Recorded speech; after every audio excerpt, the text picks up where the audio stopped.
Basta kapag pinapahalagan mo isang tao, pag inahalagaan mo siya, si love them. Dapat yung mga bagay at mga tao mahal mo. Ganun din yung gawin mo, pahalagaan. The love is being selfless. Sabi nga po ni Misayo Aguila kanina siguro, parang putting the first of others first before yours. So, how many times have you been in love? Not necessarily romantic, could be familial love or love for pets or Well, whatever. maraming beses na. Always in love. Maraming beses na po kasi kapag mahal akong tao. Okay. Ako naman dito, always naman po. Kasi, especially family, family and the people you care about is the ones that yung binibigyan mo ng care and love. So always, I'm always in love. Well, Hindi mo makatulog, hindi ako or siguro kapag well, hindi mo makatulog, hindi ako or siguro kapag lagi mo siyang iniisip. Hindi yun yung line kasi sa movie. Siguro kapag lagi mo siyang iniisip, tapos well, kasi wala namang sense if feeling ko kapag in love ka, you never have to question. Parang alam mo na yun agad sa puso mo, sa sarili mo. Mahal mo isang bagay mo.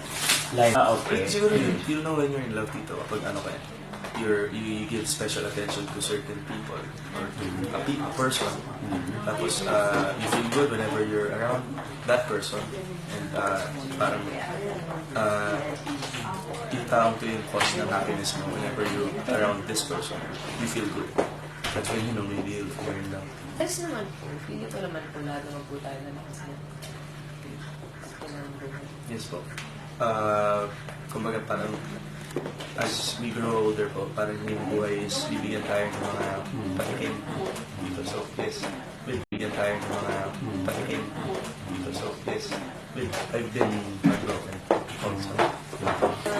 Siguro po, to some extent. To some extent. Ako, yes dito, in terms of wrong choices. I've made wrong choices in my life before. So, that causes parang may mga nasaktan akong tao before and because of that choices, medyo hindi naging maganda yung repercussions niya in terms of my relationship to that person. Are you in love now? In general. In general, yes po. I'm in love with you. Yes, dito of course, in love always. Kapag bless ko. Kasi nagiging parang source of inspiration kami kahit pa paano yung mga bagay na napapaligayan sa lahat. Yes po, always inspired and parang driven ka regardless of what you're feeling, if you don't feel well or if you don't feel like doing the things that you want to do, what you're feeling, if you don't feel well or if you don't feel like doing the things that you want to do. Kasi if you put love into things that you do, yun po yung magpupush you to excel and do better with those activities po. So parang yung ano talaga po is you put love in everything kasi it will love you back in return. Naman po, meron lang konting adjustments po na kailangan. Pero okay naman po so far.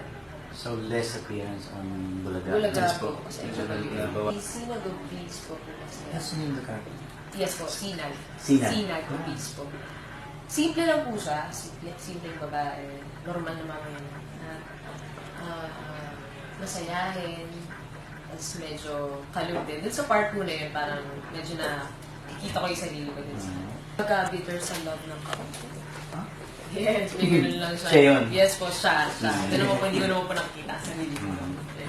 Less appearance on Bulaga. Bulaga Yes po. po. Kasi Medyo actually, nagbawa. Sinag of Peace po kasi. Yes, in the car. Yes po, Sinag. Sinag. Sinag of Peace po. Simple lang po siya. Simple yung babae. Normal na mga yun. Masayahin.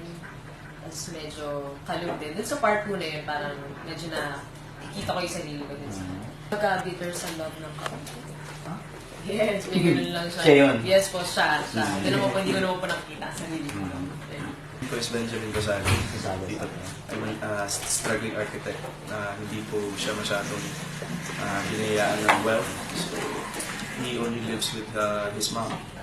And medyo ano rin siya happy-go-lucky, medyo walang pakiusip boy.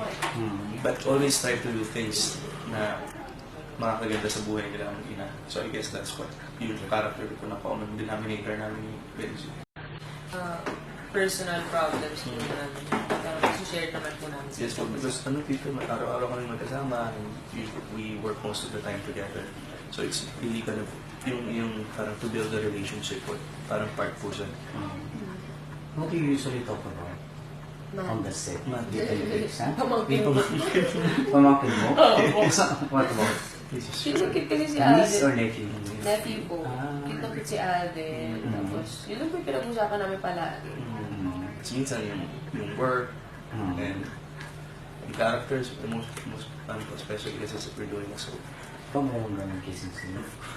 Of course po, magkakaroon niya. Pero wala po kami. Wala pa po doon sa Do you rehearse before a scene? Ano po, ilalapit lang po ng konti, pero sa take nun na po gagawin. Kumaga, for blocking purposes po for camera, but hindi ko po Hindi naman ibibigay. i-reverse. In Destiny? Yes. So, Okay, what if in the long run, Destiny will bring you together?